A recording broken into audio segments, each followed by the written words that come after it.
do?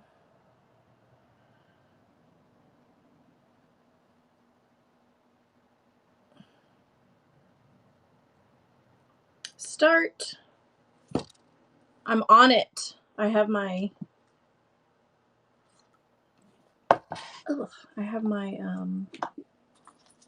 Wi-Fi turned off. I'm on task. Good morning, Kelly. Elena got me these earrings. I don't know what to wear them with. Let's try these. This dress. With this dress. What am I talking about? I need coffee.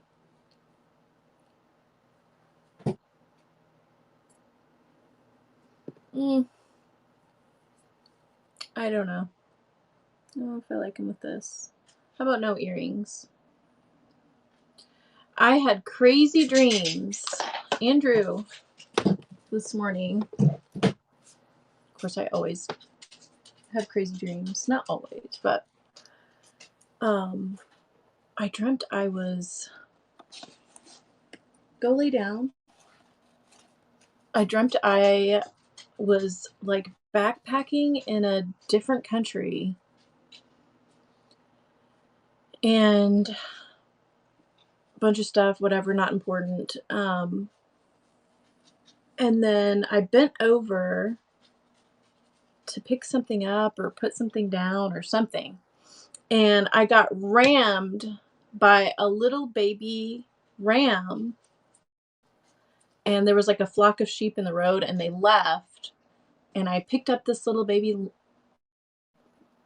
sheep ram, fat thing. And I'm like carrying it through the streets, trying to find the shepherd it belongs to. Didn't I tell you guys a dream that my mom had about, or it wasn't a dream, it was an experience my mom had in Sicily about this? Maybe I'm mentally processing, and my coffee's cold. When? Anyway, I tried to look it up in my Animal Speaks book, and lambs and sheep and things aren't in there. It's just like wild animals, I guess. So we have to draw our own conclusions. Anyway, it was really cute.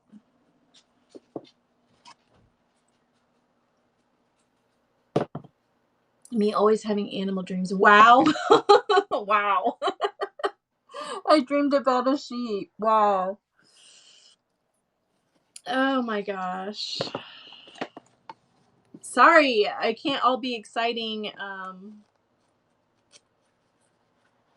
Was it seals that turned into men dream? I actually remembered that dream recently when I was at the aquarium over the weekend. There's an otter tank. And oh my gosh, they're just so... No, I can't actually. I cannot.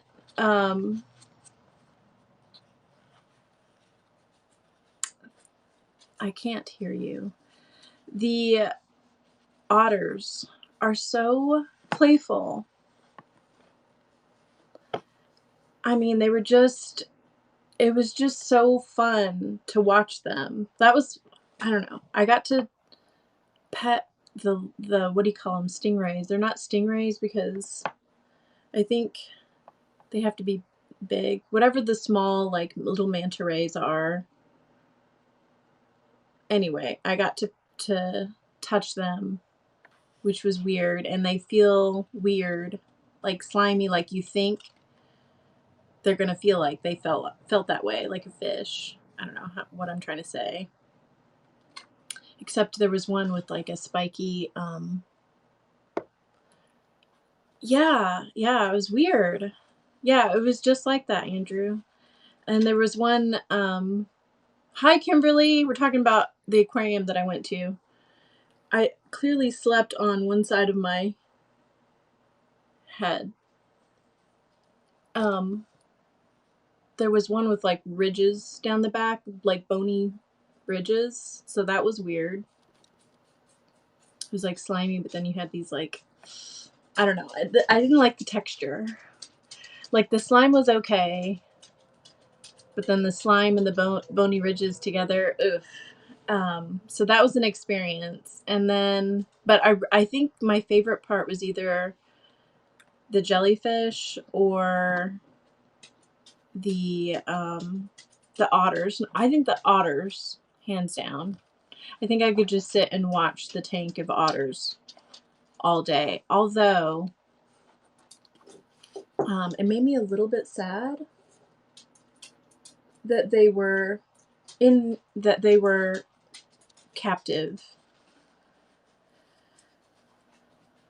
It made me wonder, are they playing all day because they have nothing else to do? They don't have to like hunt for food and stuff.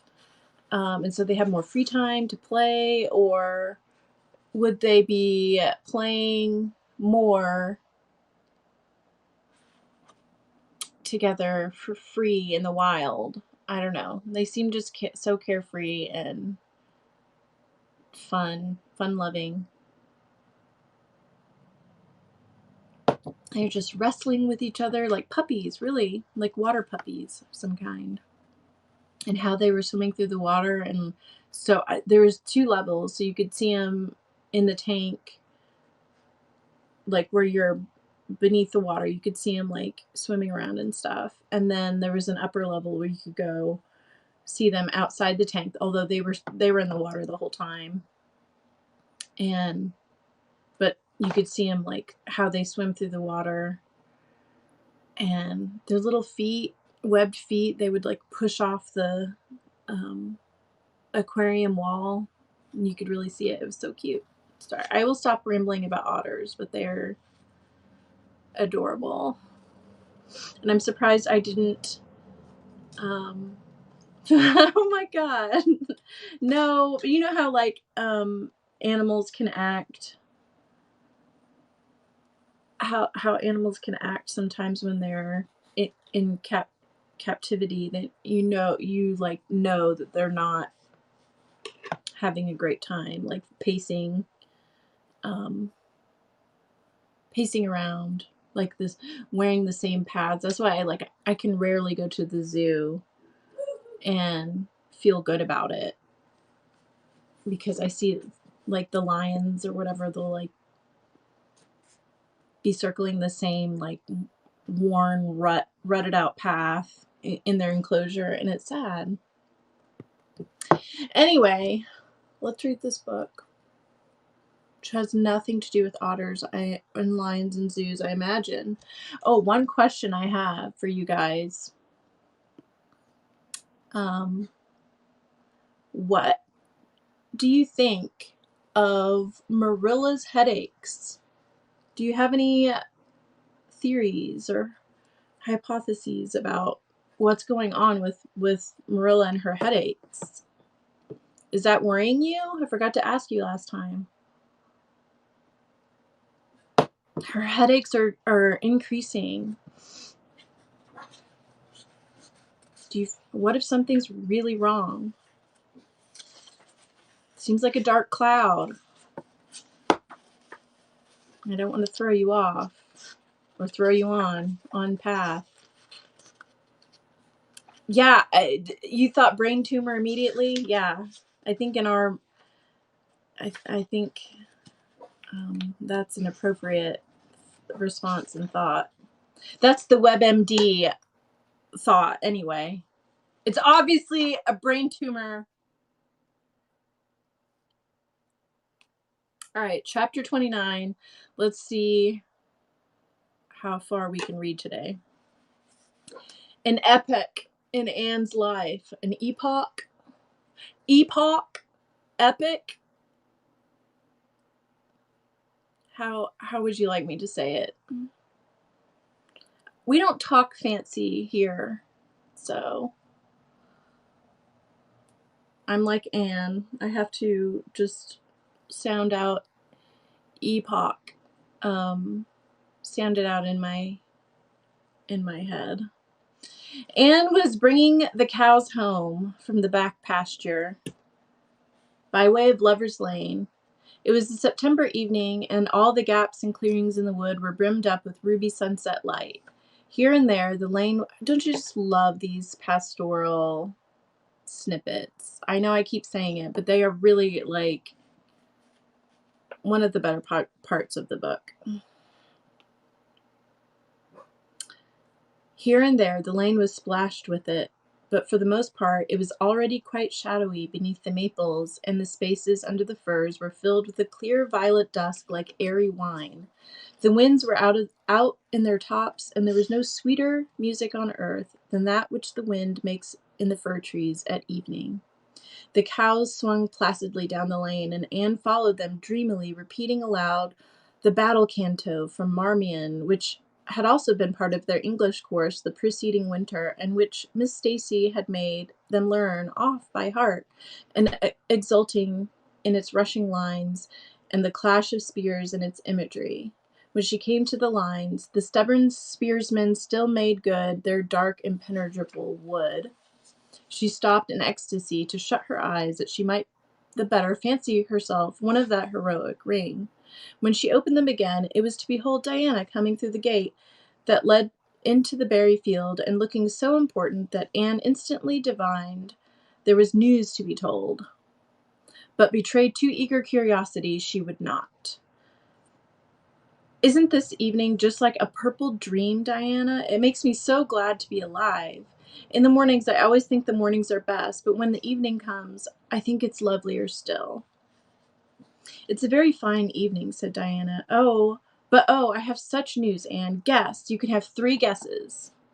Charlotte Gillis is going to be married in the church after all, and Mrs. Allen wanted us to decorate it, cried Anne. No, Charlotte's beau won't agree to that, because nobody's ever been married in the church yet, and he thinks it would seem too much like a funeral. It's too mean, because it would be such fun. Guess again. Jane's mother is going to let her have a birthday party. Diana shook her head, her black eyes dancing with merriment. I can't think what it can be, said Anne in despair, unless that it's Moody Spurgeon Macpherson saw you home from prayer meeting last night. Did he? I should think not, exclaimed Diana indignantly. I wouldn't be likely to boast of it if he did, the horrid creature. I mean, with a name like Moody Spurgeon Macpherson. Name alone. I mean, would any other rose smell as sweet? Yeah, I think you would be definitely sweeter if you had a different name than Moody Spurgeon Macpherson. I knew you couldn't guess it. Mother had a letter from Aunt Josephine today, and Aunt Josephine wants you and me to go to town next Tuesday and stop with her for the exhibition there. Oh, Diana, whispered Anne, finding it necessary to lean up against a maple tree for support. Do you really mean it? But I'm afraid Marilla won't let me go. She'll say that she can't encourage gadding about. That was what she said last week when Jane invited me to go with them in their double-seated buggy to the American concert at the White Sands Hotel. I wanted to go, but Marilla said I'd be better at home learning my lessons, and so would Jane. I was bitterly disappointed, Diana. I felt so heartbroken that I wouldn't say my prayers when I went to bed, but I repented of that and got up in the middle of the night and said them. Her conscience got the better of her, right? I'll tell you, Diana. We'll get Mother to ask Marilla. I'll tell you, said Diana.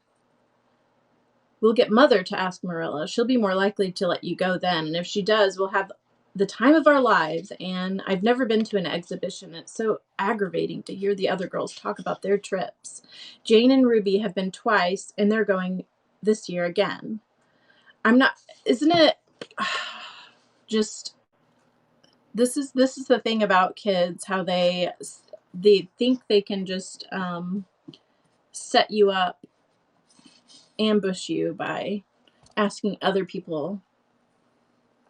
Is probably true though. That's the aggravating part about it. I'm not going to think about it at all until I know whether I can go or not, said Anne resolutely. If I did and then was disappointed, it would be more than I could bear. But in case I do go, I'm very glad my new coat will be ready by that time. Marilla didn't think I needed a new coat. She said my old one would do very well for another winter, and that I ought to be satisfied with having a new dress. The dress is very pretty, Diana, navy blue and made so fashionably. Marilla always makes my dresses fashionably now because she says she doesn't intend to have Matthew going to Mrs. Lynde to make them. I'm so glad. It is ever so much easier to be good if your clothes are fashionable. At least it's easier for me. I suppose it doesn't make such a difference to naturally good people, but Matthew said I must have a new coat. So Marilla bought a lovely piece of blue broadcloth, and it's being made by a real dressmaker over at Carmody. It's to be done Saturday night, and I'm trying not to imagine myself walking up the church aisle on Sunday in my new suit and cap, because I'm afraid it isn't right to imagine such things. But it just slips into my mind in spite of me. My cap is so pretty. Matthew bought it for me the day we were over at Carmody. It's one of those little blue velvet ones that are all the rage, with gold cord and tassels. Your new hat is elegant, Diana, and so becoming. When I saw you come into church last Sunday, my heart swelled with pride to think you were my dearest friend. Do you suppose it's wrong for us to think so much about our clothes? Marilla says it's very sinful, but it is such an interesting subject, isn't it? Marilla agreed to let Anne go to town, and it was arranged that Mr. Barry should take the girls in on the following Tuesday. As Charlottetown was 30 miles away, and Mr. Barry wished to go and return the same day, it was necessary to make a very early start. But Anne counted it all joy, and was up before sunrise on Tuesday morning. A glance from her window assured her that the day would be fine, for the eastern sky behind the firs of the haunted wood was all silvery and cloudless. Through the gap in the trees, the light was shining in the western gable of the orchard slope, a token that Diana was also up. Anne was dressed by the time Matthew had the fire on, and had the breakfast ready when Marilla came down, but for her own part was much too excited to eat. After breakfast, the jaunty new cap and jacket were donned, and Anne hastened over the brook and up through the firs to Orchard Slope. Mr. Barry and Diana were waiting for her, and they were soon on the road. It was a long drive, but Anne and Diana enjoyed every minute of it. It was delightful to rattle along over the moist roads in the early red sunlight that was creeping across the shorn harvest fields. The air was fresh and crisp, and little smoke blue mist curled through the valleys and floated off from the hills. Sometimes the road went through the woods where maples were beginning to hang out scarlet banners. Sometimes it crossed rivers on bridges that made Anne's flesh cringe with the old half-delighted fear. Sometimes it would wound along a harbor shore and passed by a little cluster of weather-gray fishing huts. Again it mounted to hills whence a far sweep of curving upland or misty blue sky could be seen, but wherever it went there was much of interest to discuss. It was almost noon when they reached town and found their way to Beechwood. It was quite a fine old mansion, set back from the street in seclusion of green elms and branching beeches. Miss Barry met them at the door with a twinkle in her sharp black eyes. "So you've come to see me at last, you Anne girl," she said. "Mercy, child, have you grown? You're taller than I am, I declare. And you're ever so much better looking than you used to be, too. But I dare say you know that without being told." "Indeed I didn't," said Anne radiantly. "I know I'm not so freckled as I used to be. I've much to be thankful for, but I really hadn't dared to hope there was any other improvement. I'm so glad you think there is, Miss Barry." Miss Barry's house was furnished with great magnificence, as Anne told Marilla afterwards. The two little country girls were rather abashed by the splendor of the parlor where Miss Barry left them when she went to see about dinner. "Isn't it just like a palace?" whispered Diana. "I never was in Aunt Josephine's house before, and I'd no idea it was so grand. I just wish Julia Bell could see this. She puts on such airs about her mother's parlor." "Velvet carpet," sighed Anne luxuriously, "and silk curtains. I've dreamed of such things, Diana, but do you know I don't believe I feel very comfortable with them after all. There are so many things in this room, and all so splendid, there is no scope for imagination. That is one consolation when you're poor. There are so many more things you can imagine about. How adorable is that?"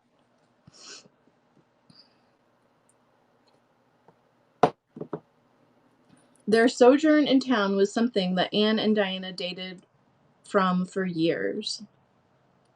From first to last, it was crowded with delights. On Wednesday, Miss Barry took them to the exhibition grounds and kept them there all day. "It was splendid," Anne related to Marilla later on. "I never imagined anything so interesting. I don't really know which department was the most interesting. I think I liked the horses and the flowers and the fancy work best. Josie Pye took first prize for knitted lace. I was real glad she did. and I was glad that I felt glad, for it shows I'm improving. Don't you think, Marilla, when I can rejoice in Josie's success? Mr. Harmon Andrews took second prize for Gravenstein apples, and Mr. Bell took first prize for a pig. Diana said she thought it was ridiculous for a Sunday school superintendent to take a prize in pigs, but I don't see why. Do you? She said she would always think of it after this when he was praying so solemnly. Clara Louise McPherson took a prize for painting, and Mrs. Lynde got first prize for homemade butter and cheese. So Avonlea was pretty well represented, wasn't it? Mrs. Lynde was there that day, and I never knew how much I really liked her until I saw her familiar face among all those strangers. There were thousands of people there, Marilla. It made me feel dreadfully insignificant, and Miss Barry took us up to the grandstand to see the horse races. Mrs. Lynde wouldn't go. She said horse racing was an abomination, and she, being a church member, thought it her bounden duty to set a good example by staying away. But there were so many there, I don't believe Mrs. Lynde's absence would ever be noticed. I don't think, though, that I ought to go very often to horse races, because they are awfully fascinating. Diana got so excited that she offered to bet me 10 cents that the red horse would win.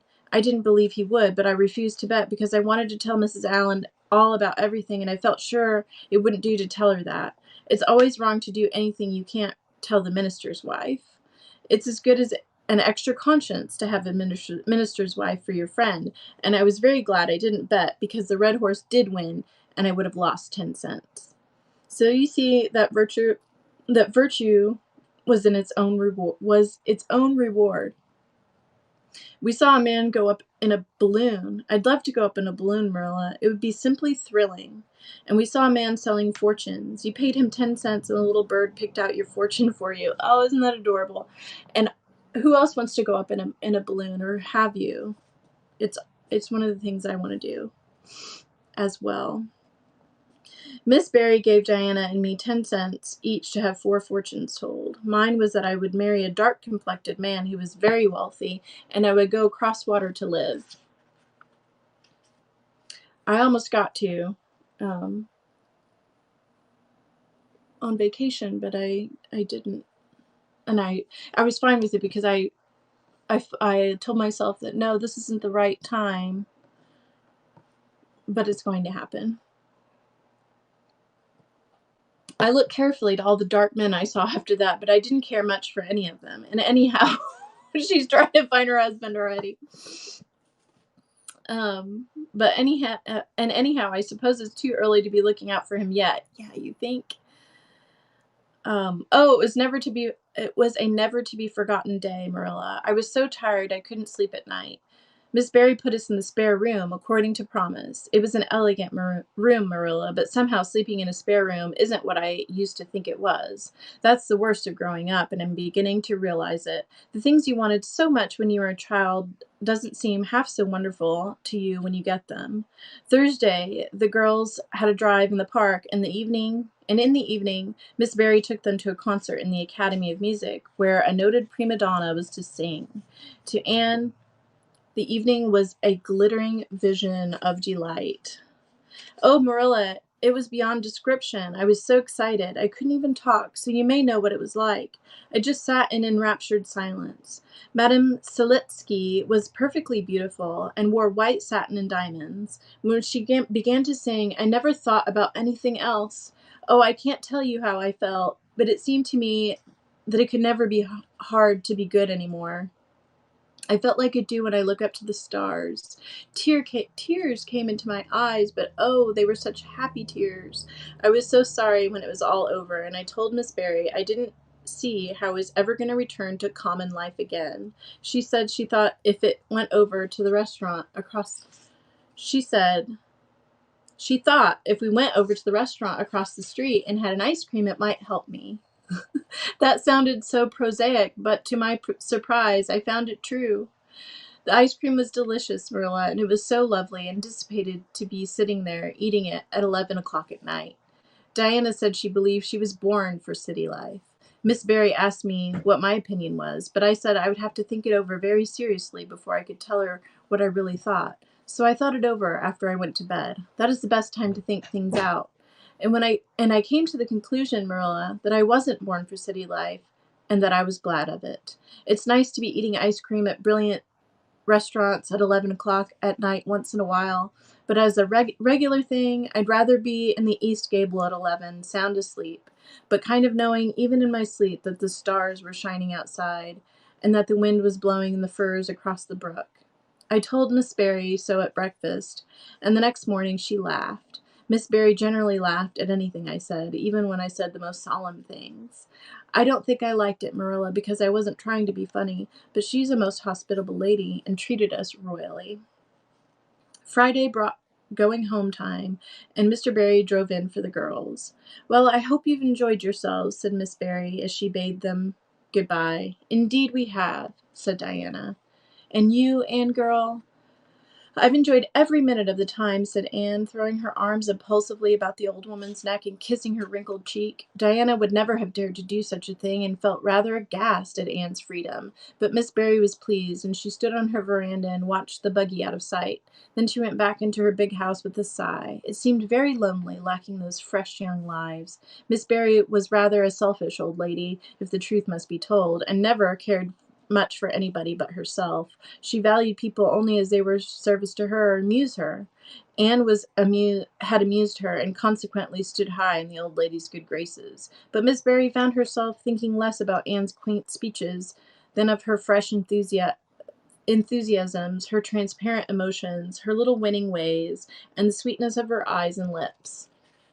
I thought Marilla Cuthbert was an old fool when I'd heard she'd adopted a girl out of an orphan asylum, she said to herself. But I guess she didn't make much of a mistake after all. If I'd a child like Anne in the house all the time, I'd be a better and happier woman. Anne and Diana found the drive home as pleasant as the drive in. Pleasanter, indeed, since there was delightful consciousness of home waiting at the end of it. It was sunset when they passed through White Sands and turned into the shore road. Beyond, the Avonlea hills came out darkly against the saffron sky. Behind them, the moon was rising out of the sea that grew all radiant and transfigured in her light. Every little cove along the curving road was a marvel of dancing ripples. The waves broke with a soft swish on the rocks below them, and the tang of the sea was in the strong, fresh air. Oh, but it's good to be alive and going home, breathed Anne. When she crossed the log bridge over the brook, the kitchen light of Green Gables winked her a friendly welcome back, and through the open doors shone a hearth fire, sending out its warm red glow athwart a chilly autumn night. Anne ran blithely up the hill and into the kitchen, where a hot supper was waiting on the table. So you've got back, said Marilla, folding up her knitting. Yes, and oh, it's good to be back. It's so good to be back, said Anne joyously. I could kiss everything, even to the clock. Marilla, a broiled chicken. You don't mean to say you cooked that for me? Yes, I did, said Marilla. I thought you'd be hungry after such a drive and need something real appetizing. Hurry and take off your things, and we'll have supper as soon as Matthew comes in. I'm glad you've got back, I must say. It's been fearful lonesome here without you, and I never put in 4 longer days. After supper, Anne sat before the fire between Matthew and Marilla and gave them all a full account of her visit. I've had a splendid time, she concluded happily, and I feel it marks an epoch in my life. But the best of it all was the coming home. Oh my goodness. I can relate, although not to having someone made me a nice chicken dinner. How sweet of her. Who's here? Who's ready for another chapter?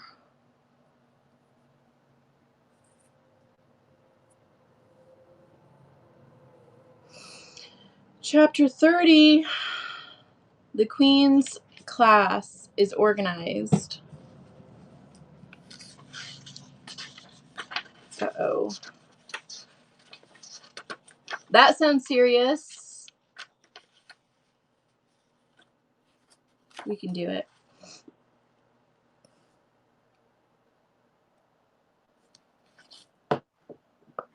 Marilla laid her knitting on her lap and leaned back in her chair.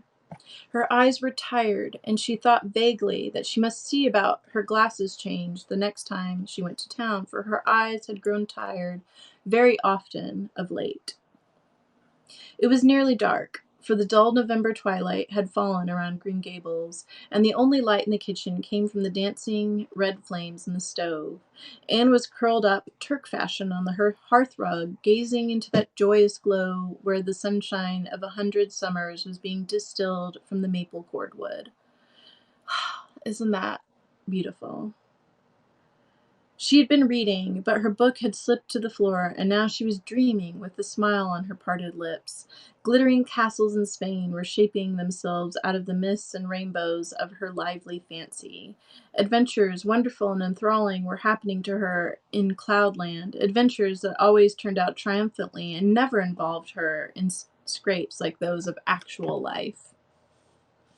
Marilla looked at her with a tenderness that would have been suffered to reveal itself in any clearer light than that soft mingling of fireshine and shadow. The lesson of a love that should display itself easily in spoken word and open look was one Marilla could never learn, but she had learned to love this slim, gray-eyed girl with an affection all the deeper and stronger from its very undemonstrativeness. Her love made her afraid of being unduly indulgent. Indeed, she had an uneasy feeling that it was rather sinful to set one's heart so intensely on any human creature as she had set hers on Anne, and perhaps she performed a sort of unconscious penance for this by being stricter and more critical than if the girl had been less dear to her. Certainly Anne herself had no idea how Marilla loved her. She sometimes thought wistfully that Marilla was very hard to please and distinctly lacking in sympathy and understanding, but she always checked the thought reproachfully, remembering what she owed to Marilla.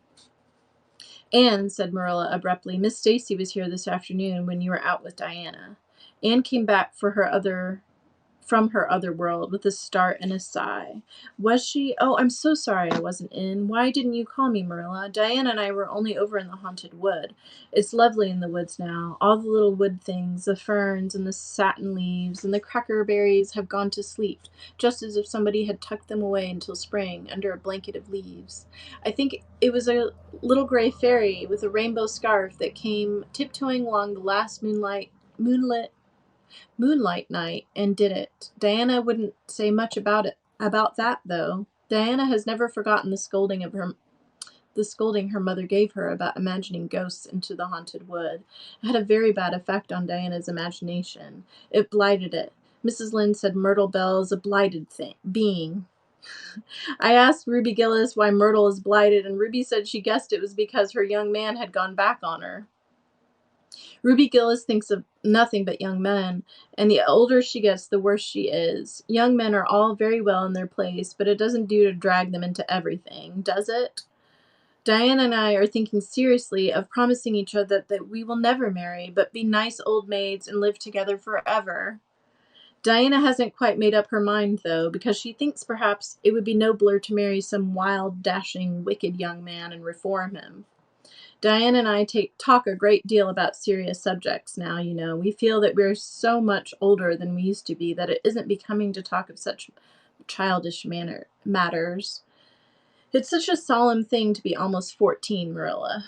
Miss Stacy took all us girls who are in our teens down to the brook last Wednesday and talked to us about it. She said we couldn't be too careful what habits we formed and what ideals we acquired in our teens, because by the time we were 20, our characters would be developed and the foundation laid for our whole future life.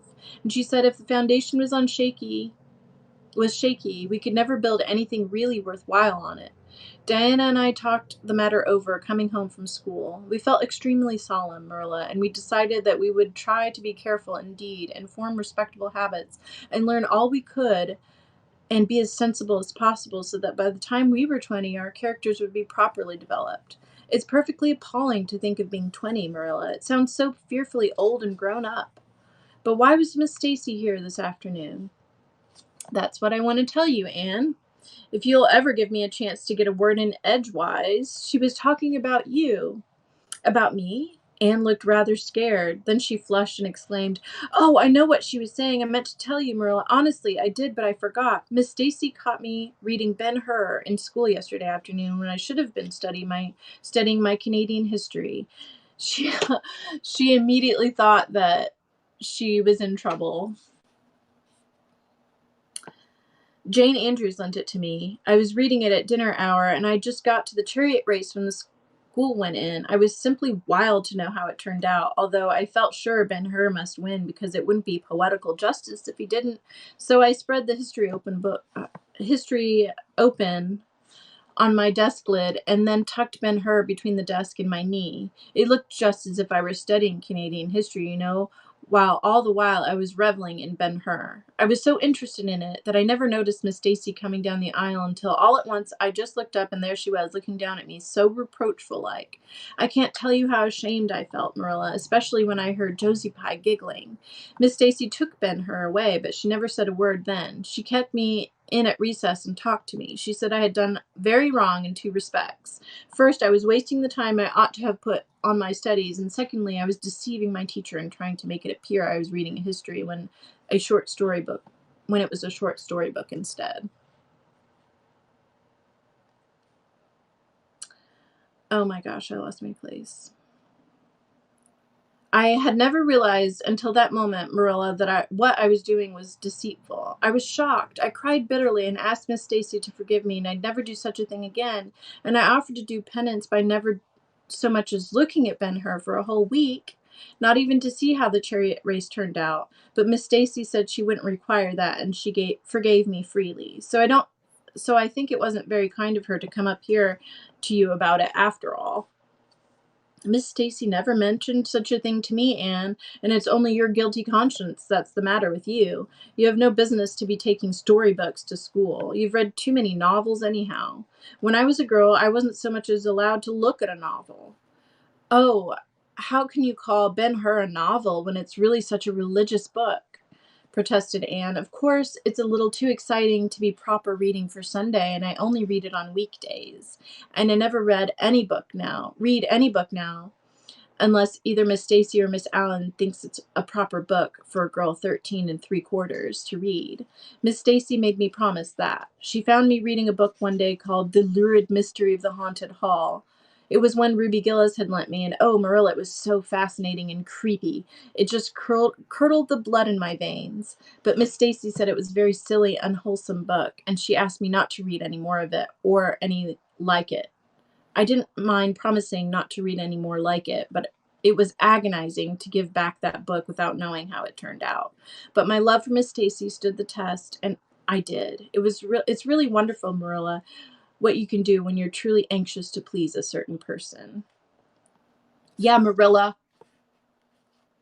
Oh, my makeup is sliding off my face today. Well, I guess I'll light the lamp and get to work, said Marilla. I see plainly that you don't want to hear what Miss Stacy had to say. You're more interested in the sound of your own tongue than in anything else. Oh, indeed, Marilla, I do want to hear it, cried Anne contritely. I won't say another word, not one. I know I talk too much. I'm really trying to overcome it, and although I say far too much, yet if you only knew how many things I want to say and don't, you'd give me some credit for it. Please tell me, Marilla. I was thinking about this not long ago. Is Anne talking too much? Maybe because she has a little bit of anxiety. Is she like maybe an anxious, slightly neurotic? Do you get that impression that she's anxious, or she's just, I wonder what makes people talkative?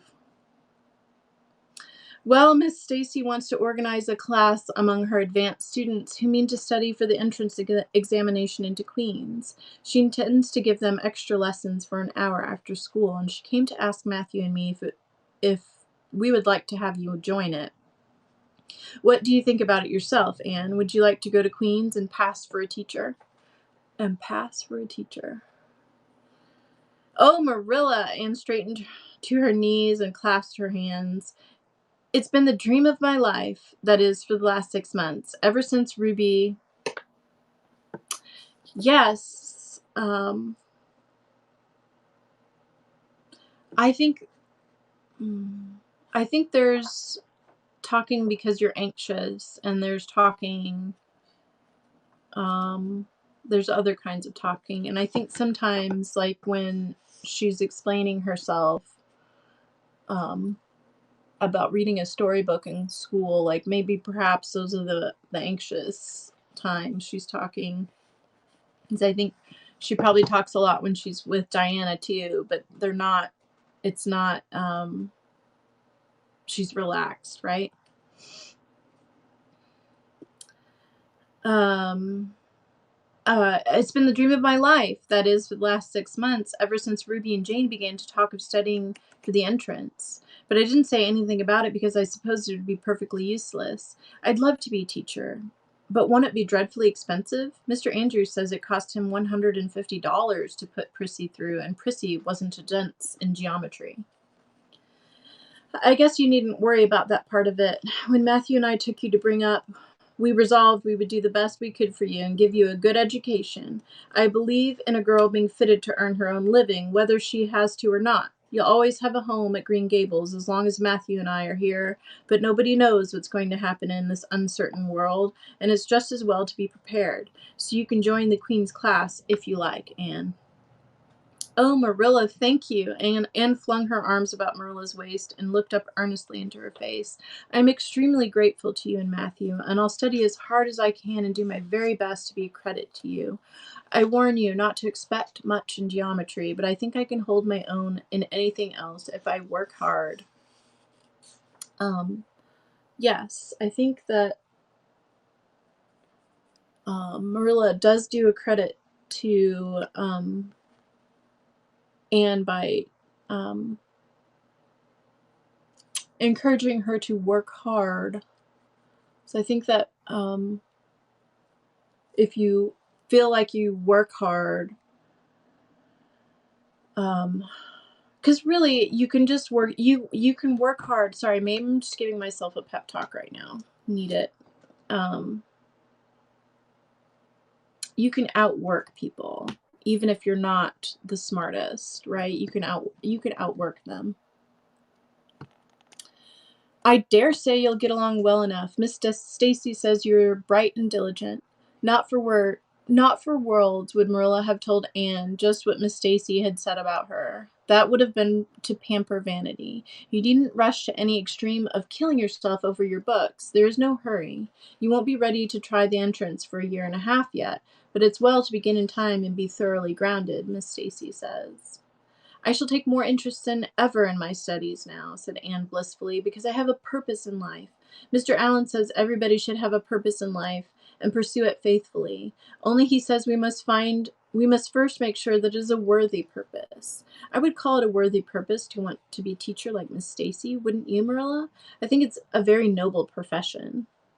The Queen's class was organized in due time. Gilbert Blythe, Anne Shirley, Ruby Gillis, Jane Andrews, Josie Pye, Charlie Sloane, and Moody Spurgeon McPherson joined it. Diana Barry did not, as her parents did not intend to send her to Queen's. This seemed nothing short of a calamity to Anne. Never, since the night on which Minnie May had the croup, had she and Diana been separated in anything. On the evening when the Queen's first class remained in school for the extra lessons, and Anne saw Diana go slowly out with the others to walk home alone through the birch path and violet vale, it was all the former could do to keep her seat and refrain from rushing impulsively after her chum. A lump came into her throat, and she hastily retired behind the pages of her uplifted Latin grammar to hide the tears in her eyes. Not for worlds would Anne have had Gilbert Blythe or Josie Pye see those tears.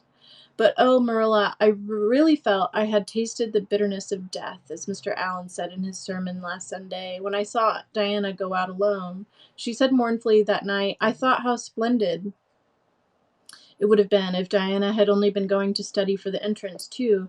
But we can't have things perfect in this imperfect world, as Mrs. Lynde says. Mrs. Lynde isn't exactly a comforting person sometimes, but there's no doubt she's a great many very true things, she says. I'm sorry. And I think the Queen's class is going to be extremely interesting. Jane and Ruby are just going to study to be teachers. That is the height of their ambition. Ruby says she will only teach for 2 years after she gets through, and then she intends to be married. Jane says she will devote her whole life to teaching and never, never marry because you are paid a salary for teaching, but a husband won't pay you anything, and growls if you ask for a share in the egg and butter money. I expect Jane speaks from from mournful experience, for Mrs. Lynde says that her father is a perfect old crank and meaner than second skimmings. Josie Pye says she is going to college for education's sake because she won't have to earn her own living. She says, of course, it is different with orphans who are living on charity. They have to hustle. Moody Spurgeon is going to be a minister. Mrs. Lynde said he couldn't be anything else with a name like that to live up to. I hope it isn't wicked of me, Marilla, but I really thought of Moody Spurgeon. The thought of Moody Spurgeon being a minister makes me laugh. He's such a funny-looking boy, that big fat face and his little blue eyes and his ears sticking out like flaps, but perhaps he'll be more intellectual-looking when he grows up. Charlie Sloane says he's going into politics and be a member of Parliament, but Mrs. Lynde says he'll never succeed at that because the Sloanes are all honest people and it's only rascals that get into politics nowadays. What is Gilbert Blythe going to be? Queried Marilla, seeing that Anne was opening her Caesar. I don't happen to know what Gilbert Blythe's ambition is in life, if he has any, said Anne scornfully. There was open rivalry between Gilbert and Anne now. Previously, the rivalry had been rather one-sided, but there was no longer any doubt that Gilbert was as determined to be first in class as Anne was. He was a foeman worthy of her steel. The other members of the class tacitly acknowledged their superiority and never dreamed of trying to compete with them. Since the day by the pond when she had refused to listen to his plea for forgiveness, Gilbert, save for the aforesaid determined rivalry, had evinced no recognition whatever of the existence of Anne Shirley. He talked and jested with the other girls, exchanged books and puzzles with them, discussed lessons and plans, sometimes walked home with one or the other of them from prayer meeting or debating club, but Anne Shirley he simply ignored. And Anne found out that it is not pleasant to be ignored. It was in vain that she told herself with a toss of her hand that she did not care. Deep down in her wayward, feminine little heart, she knew she did care, and that if she had a chance of the Lake of Shining Waters again, she would answer very differently. All at once, it seemed, and to her secret dismay, she found the old resentment she had cherished against him was gone just when she most needed its sustaining power. It was in vain that she recalled every incident and emotion of that memorable occasion and tried to feel the old satisfying anger. That day by the pond had witnessed its last spasmodic flicker. Anne realized that she had forgiven and forgotten without knowing it, but it was too late.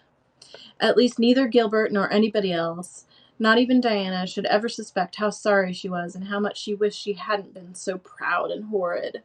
She determined to shroud her feelings in deepest oblivion, and it may be stated here and now that she did it so successfully that Gilbert, who possibly was not quite so indifferent as he seemed, could not console himself with any belief that Anne felt his retaliatory scorn.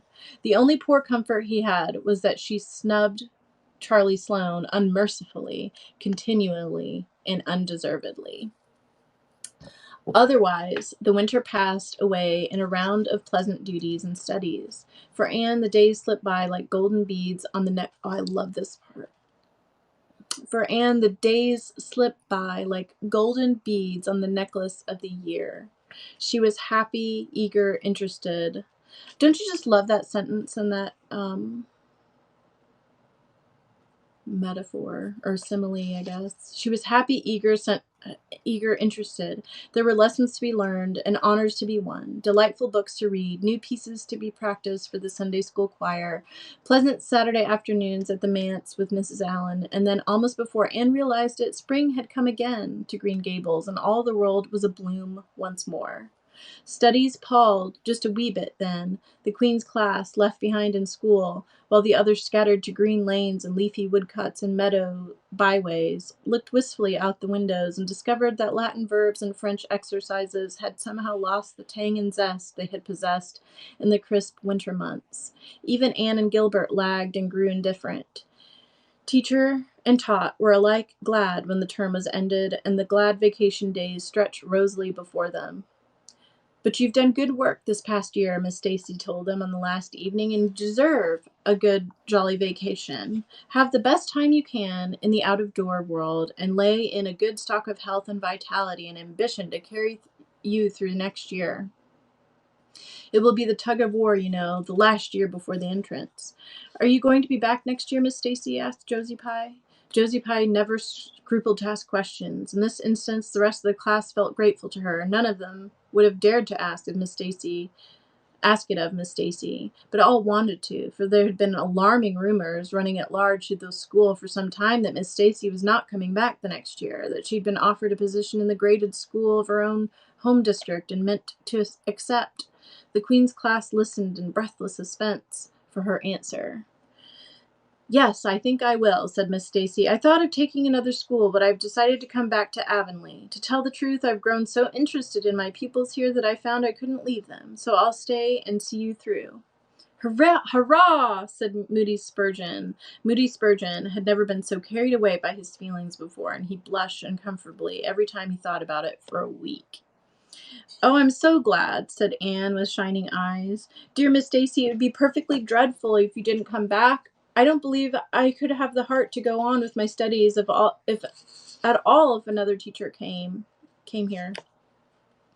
When Anne got home that night, she stuck all her textbooks away in an old trunk in the attic, locked it, and threw the key into the blanket box. "I'm not even going to look at a school book in vacation," she told Marilla. "I've studied as hard all the term as I possibly could, and I've pored over that geometry until I know every preposition in the book off by heart, even when the letters are changed. I just feel tired of everything sensible, and I'm going to let my imagination run riot for the summer." "Oh, you needn't be alarmed, Marilla. I'll only let it run riot within reasonable limits. But I want to have a real good jolly time this summer, for maybe it's the last summer I'll be a little girl. Mrs. Lynde says that if I keep stretching out next year, as I've done this, I'll have to put on longer skirts. She says I'm all running to legs and eyes. And when I put on longer skirts, I shall feel that I have to live up to them and be very dignified. It won't even do to believe in fairies then, I'm afraid. So I'm going to believe in them with all my whole heart this summer. I think we're going to have a very gay vacation. Ruby Gillis is going to have a birthday party soon, and there's a Sunday school picnic, and the missionary concert next month. And Mrs. Barry says that some evening he'll take Mr. Barry, Mr. Barry says that some evening he'll take Diane and me over to the White Sands Hotel and have dinner there.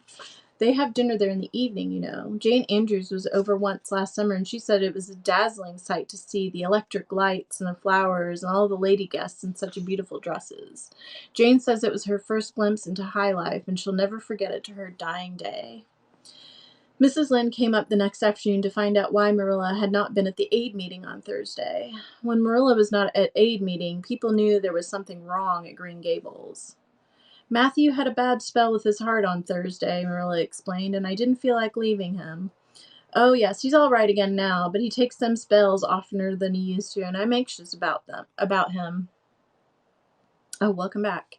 The doctor says he must be careful to avoid excitement. That's easy enough, for Matthew doesn't go about looking for excitement by any means and never did. But he's not to do any very heavy work either, and you might as well tell Matthew not to breathe as not to work. Come and lay off your things, Rachel. You'll stay to tea?" "Well, seeing you're so pressing, perhaps I might as well stay," said Mrs. Rachel, who had not the slightest intention of doing anything else.